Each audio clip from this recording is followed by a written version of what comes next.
Hello dear student, कैसे हैं आप लोग। उम्मीद करता हूँ बढ़िया होंगे। आज हम लोग पढ़ेंगे जीव और समष्टि के जो नेक्स्ट सेशन था। हम लोग पिछले सेशन में पढ़े थे कि पर्यावरण के जो कारक थे, तो पर्यावरण के कारक के बारे में हम लोग क्या क्या पढ़े थे। एक तो पढ़े थे जल, दूसरा पढ़े थे तापमान। ठीक, इस बार पढ़ेंगे हम एक तो प्रकाश और दूसरा मृदा। ठीक है, क्योंकि जल के बारे में हम लोग पढ़ चुके हैं, तापमान के बारे में भी पढ़ चुके हैं। जल में हम ये बताए थे कि पृथु लवड़ी और तनु लवड़ी। पृथु लवड़ी क्या था? जब कोई जलीय जीव लवणता के आधार पे अधिक परास को झेल सके उसे उसे बोलते हैं पृथु लवड़ी। ठीक, अब तनु लवड़ी क्या होता है?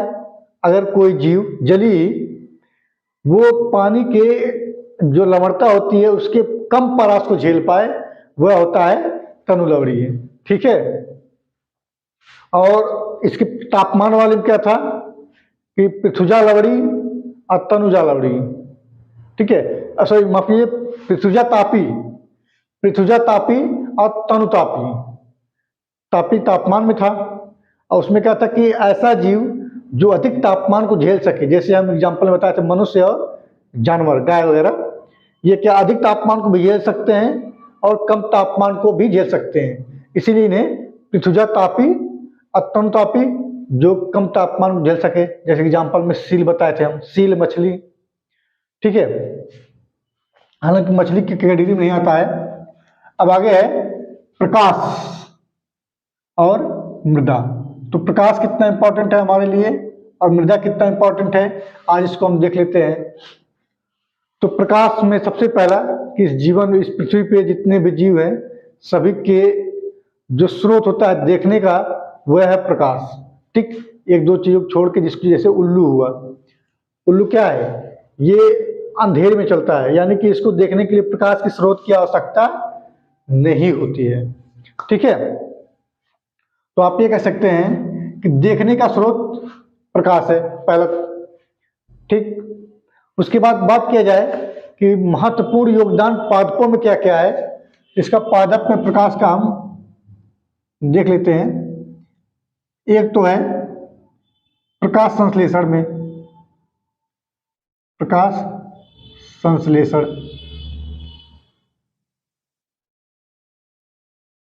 ठीक है, प्रकाश संश्लेषण में इसका योगदान है। अब प्रकाश संश्लेषण के बाद एक चीज और होता है जो इंपॉर्टेंट है, पुष्पन। पुष्पन क्या होता है? तो पुष्पन का अर्थ होता है कि जब कोई भी पुष्प प्रकाश की उपस्थिति में फूलता है या अपने आकार में आता है तो उसे बोला जाता है पुष्पन। ठीक है, एक शब्द है दीप्ति कलिका। दीप्ति कलिका, दीप्त कलिका क्या होता है? तो दीप्त कलिका का अर्थ ये होता है कि जब कोई पादप, ठीक है, जब कोई पादप अधिक टाइम या अधिक प्रकाश लेता हो पुष्पन के लिए, अधिक प्रकाश,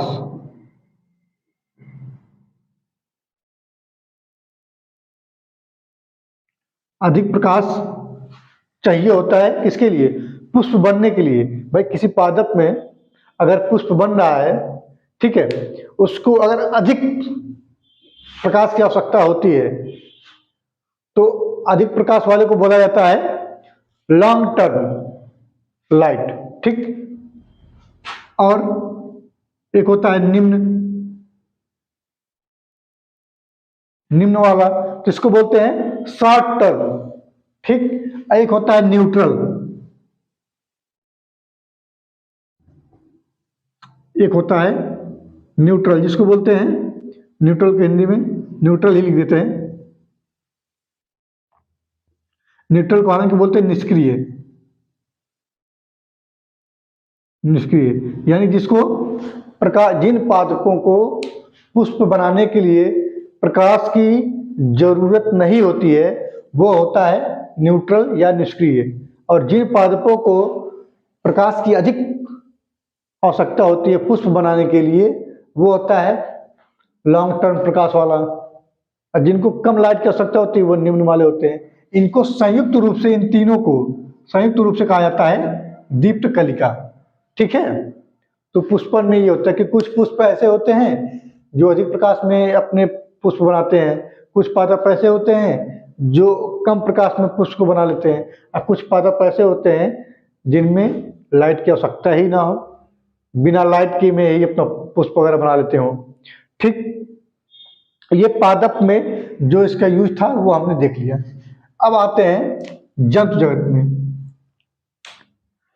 कि जंतु में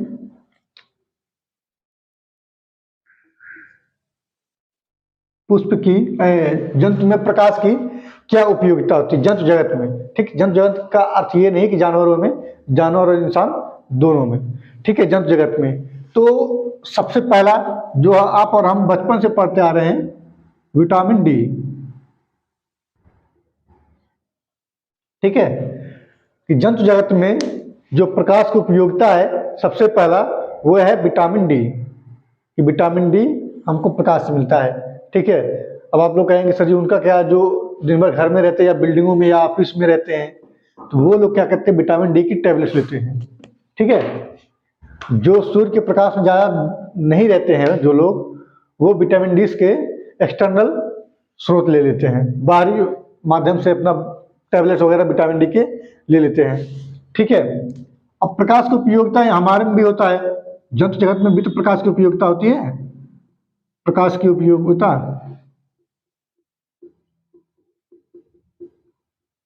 प्रकाश की उपयोगिता, ठीक, क्या हमारे अंदर भी प्रकाश संश्लेषण होगा पादपों में जैसे होता है? पादपों में जैसे प्रकाश संश्लेषण होता है अपने अंदर तो नहीं होगा। क्यों? क्योंकि हमारे अंदर जो कोशिकांग हैं उनमें हरित लवक नहीं पाई जाती है। ठीक है ना, हरित लवक नहीं पाई जाती है, इसी वजह से हमारे अंदर प्रकाश की संश्लेषण नहीं होती है। ठीक, अब हमने क्या देखा प्रकाश की उपयोगिता, तो प्रकाश की उपयोगिता में क्या क्या होता है? तो प्रकाश की उपयोगिता जो हम लेते हैं, एक है जनन। कुछ जीव, सूक्ष्म जीव ऐसे हैं जो अगर प्रकाश नहीं रहेगा तो वो जनन ही नहीं कर पाएंगे। ठीक, जो सूक्ष्म जीव कुछ होते हैं जो जनन अपना प्रकाश की उपस्थिति में ही करते हैं। ठीक है, दूसरा है भोजन की तलाश। भोजन की तलाश, ये क्या चीज है भोजन की तलाश? भाई भोजन की तलाश तो हम लोग ऐसे कर लेते हैं टार्च बार के, तो ऐसा नहीं है। एक जीव है ओलिवा,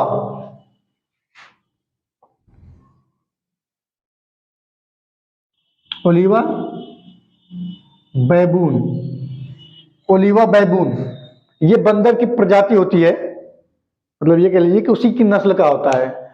जो काला वाला बंदर होता है उसकी पूंछ तो बड़ी होती है लेकिन इसकी पूंछ छोटी होती है, सब कुछ वही है सेम, बस इसकी पूंछ छोटी है, उसी वंश का है ये। इसका नाम है ओलिवा बैबून। ठीक, ये बंदर की प्रजाति की विशेषता ये होती है कि ये अपने भोजन की तलाश प्रकाश के माध्यम से ही कर पाता है। प्रकाश ना रहे तो ये अपना भोजन की तलाश नहीं कर पाएगा। भोजन बनाने की बात नहीं हो रही है, भोजन तलाश करने की बात हो रही है।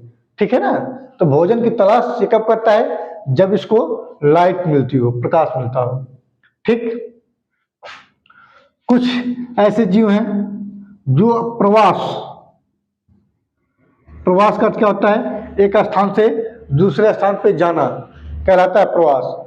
तो वो भी लाइट की उपस्थिति में ही प्रवास कर लेते हैं, जैसे अंधेरे में भी कर लेते हैं और उजाले में भी कर लेते हैं। लेकिन कुछ जीव विशेष प्रकार के ऐसे हैं जो सिर्फ अंधेरे में ही प्रवास करते हैं। ठीक है ना, ये मुख्य पॉइंट था प्रकाश का। और एक चीज और है कि प्रकाश के अनुसार जो विशेषताएं होती हैं जीवों की कि वो कैसे कैसे काम करते हैं। एक तो होता है निशाचर और एक होता है दिनचर। निशाचर क्या होते हैं और दिनचर क्या होते हैं? निशाचर उन जीवों को कहा जाता है जो रात में चलते हो। निशाचर, भाई निशा का अर्थ क्या होता है? रात होता है, रात की पर्यायवाची है ये अंधेरा। तो निशाचर क्या होता है? जो अंधेरे में चलते हो रात में, उन्हें कहा जाता है निशाचर। प्रकाश के अनुसार, प्रकाश के अनुसार, ठीक है, प्रकाश के अनुसार। एक होता है निशाचर, एक होता है दिनचर। ठीक, निशाचर क्या होता है? जो प्रकाश के अंधेरे में काम करे, ठीक है, जैसे उल्लू। उल्लू क्या होता है? वो रात में ज्यादा चलता है या फिर बहुत अंधेरा होता है तब चलता है। और दिनचर, भाई कुछ भी ले सकते हैं आप, मनुष्य ले सकते हैं, जंतु ले सकते हैं, ठीक है। प्रकाश के अनुसार दो प्रकार के जीव होते हैं, एक तो निशाचर होते हैं, एक होते हैं दिनचर। निशाचर वो जो रात में या अंधेरे में हो, और दिनचर वो जो दिन में गमन करते हो या चलते हो। ठीक, ये सेशन हो गया खत्म, प्रकाश। और अगला सेशन हम पढ़ते हैं इसी वीडियो के माध्यम से, मृदा। छोटा टॉपिक है, यहीं पे क्लियर हो जाएगा आप लोगों को बड़े आसानी से। मृदा, मेरी मिट्टी, ठीक है, मृदा में मिट्टी होती है। ठीक, तो इसमें सबसे पहला पॉइंट बनता है कि मृदा के अध्ययन को क्या कहा जाता है? तो मृदा के अध्ययन को कहा जाता है पेडोलॉजी। पेडोलॉजी,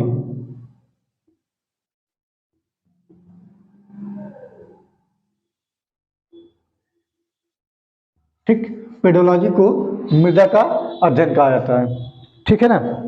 अब मृदा जो है अलग अलग प्रकार की होती है, आप सुनोगे ना, चिकनी मिट्टी, काली मिट्टी, लाल मिट्टी, पीली मिट्टी, कई प्रकार की होती हैं। तो मृदा अलग अलग प्रकार की होती हैं।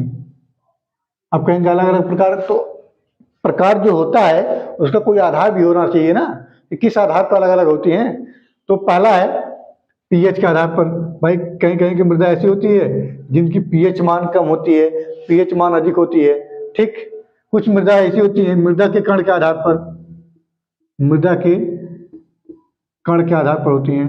भाई जो कंकड़ और बजरी होता है, जैसे कंकड़ क्या होता है? बड़ा बड़ा होता है, बजरी छोटा होता है, तो ये सभी तो मृदा है।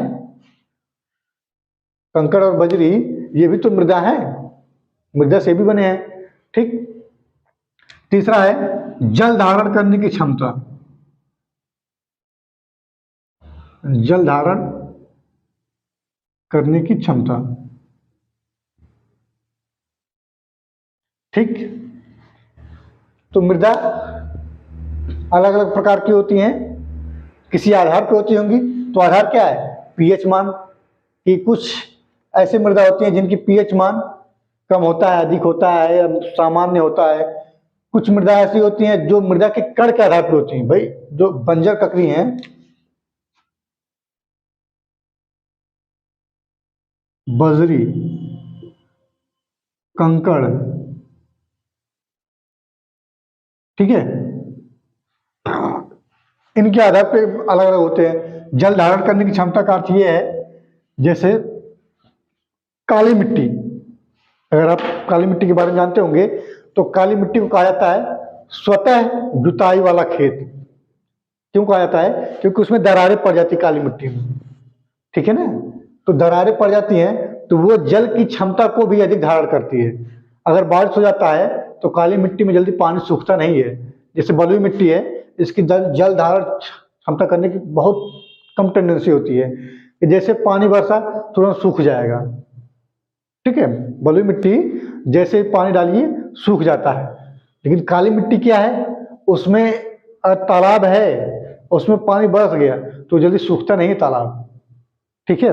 क्यों? क्योंकि काली मिट्टी की जो जल धारण करने की क्षमता होती है वो अधिक होती है। बात करें मृदा के कण की, तो जो खेतों में आप जाएंगे तो तमाम छोटे छोटे बजरी बने होते हैं, कंकड़ होते हैं, जो छोटे छोटे कंकड़ होते हैं वो सब किससे बने होते हैं? वो भी मृदा के कण ही होते हैं, ठीक। पीएच मान, इसको क्या बोलते हैं? Potential of hydrogen. जो पीएच होता है इसका फुल फॉर्म है पोटेंशियल ऑफ हाइड्रोजन। ये तो जानते हैं पीएच मान भाई अम्लीय और क्षारीय दो ही होते हैं, उदासीन भी होता है 7 पे। ठीक, अब हम बात करते हैं कि मृदा के बनने का कैसे बनता है मृदा। इसको बनने का तरीका बता देते हैं कि मृदा का निर्माण आखिर कैसे होता है, कहां से मृदा आया।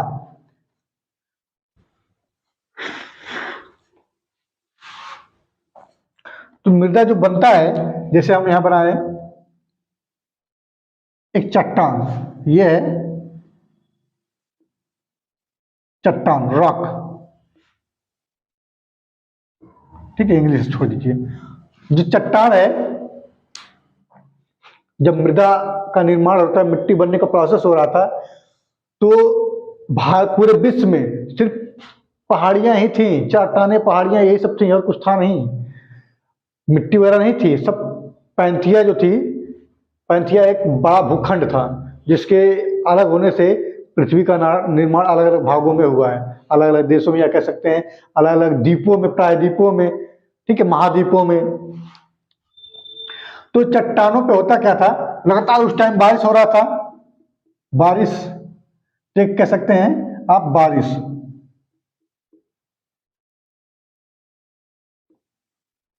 ठीक, जैसे अगर लगातार किसी पत्थर पे, चट्टान पे बारिश होगी तो थोड़ा बहुत घर्षण जरूर होगा उसमें। ठीक है, अभी आप देखिए जो समुद्री पत्थर होते हैं या जिनमें बहाव बहुत तेज होता है, वहां के जो पत्थर होते हैं कितने गोल होते हैं, मुलायम होते हैं। तो क्यों होते हैं, पानी के घर्षण से ही होता है। वो जो मुलायम मुलायम पत्थर बनते हैं समुद्र में हुआ, या फिर जो बहती धारा, ढलान ढलान पे जो पत्थर मिलते हैं, वो सब कैसे होते हैं, बहुत मुलायम होते हैं। क्यों, क्योंकि घर्षण लगातार होता है उसमें, घर्षण होगा और घर्षण कर करके वो परत, छोटा छोटा परत छूटता है वो। ठीक है, तो एक तो बारिश की वजह से होता है, दूसरा जो हवाएं होती हैं, हवा भाई अधिक दाब का हवा, कम दाब का हवा। ठीक है, एक होता है प्रकाश, यानी कि प्रकाश, हवा और बारिश तीनों मिलकर के इस चट्टान को प्रभावित करते हैं मिट्टी बनाने के लिए। ठीक है ना, इसको बोलते हैं अपक्षय, लिख देते हैं अपक्षय, यानी कि चट्टानों से मिट्टी बनने का जो प्रोसेस होता है उसमें चट्टानों का अपक्षय होता है। ठीक है, चट्टानों का अपक्षय होता है। अपक्षय का अर्थ क्या होता है कि टूट जाना। ठीक, ऐसे मुख्य भूमिका किसकी होती है, बारिश की, हवा की और प्रकाश की। जब तीनों चीजें अवेलेबल रहते हैं तभी ये चट्टाने, छोटे छोटे जो रवे, रवे का अर्थ क्या होता है, कण। ठीक है, रवे का अर्थ होता है कण, बहुत छोटा, जो हमको दिखाई न दे, उतने छोटे थे, तब जाके मिट्टी का निर्माण हुआ। यानी कि ये कह सकते हैं आप कि एक चम्मच मिट्टी बनने में हजारों साल लगे थे। ठीक है, ऐसे ही मिट्टी का निर्माण नहीं होता है, बहुत टाइम लगता है मिट्टी बनने में। हम लोग क्या आसानी से उसको, मिट्टियों को खत्म कर रहे हैं, बहुत तेजी से इस समय खत्म कर रहे हैं, चाहे वो खदान के रूप में हो और चाहे घर बनवाने के रूप में या किसी भी काम में। मिट्टी को जितनी तेजी से खपत कर रहे हैं उतनी तेजी से मिट्टी बनती नहीं है। ठीक है, तो आज तापमान और मृदा के बारे में हम लोग देखे हैं। मिलते हैं नेक्स्ट सेशन में, तब तक के लिए आप लोग वीडियो को देखिए, लाइक कीजिए, शेयर कीजिए और सब्सक्राइब तो जरूर कीजिए। Thank you.